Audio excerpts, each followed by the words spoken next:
Ransomware attacks are increasing around the country and here in Wisconsin, according to UW professors. Experts say AI tools make the criminal activity easier for hackers.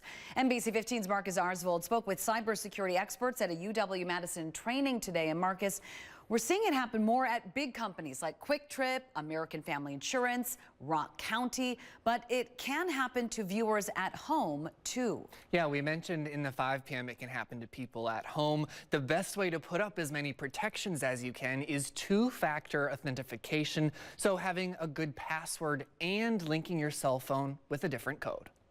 Ransomware is rampant and increasing. UW-Madison computer science professor Barton Miller says two-factor authentication is the key to preventing ransomware attacks. That second-factor authentication means that somebody can't unilaterally just, if they get your account and password and you log in, they can't then act on your behalf because they won't have that second factor. He said it's hard to lock someone's data if hackers can't get in. If they're not asking you for a second form of access, like a text message, an email, an authenticator, you shouldn't be having any business with them at all. Miller worked with Homeland Security, the FBI, and National Guard to run ransomware simulations for students hoping to work in cybersecurity. It almost seems like a little dance and try to outsmart each other. Senior Yash Bhutani wants to work in the field to protect people's data. Living in this digital world where computers are kind of running the show, increasingly, our data is more at risk, and just learning how our systems and data are secured is really interesting to me, and kind of the intricacies of how these systems interact and play with each other. Miller says people at home should not click on links in emails they're not familiar with, especially if they portray a false sense of urgency.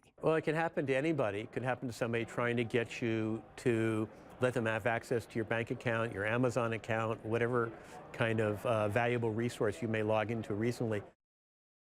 Miller says ransomware is a popular tactic for criminals because they can do it anonymously from anywhere. But trainings like today, he says, should help prepare students to prevent or fight back against those digital criminals. Live in the studio, Marcus Arsvold, NBC 15 News.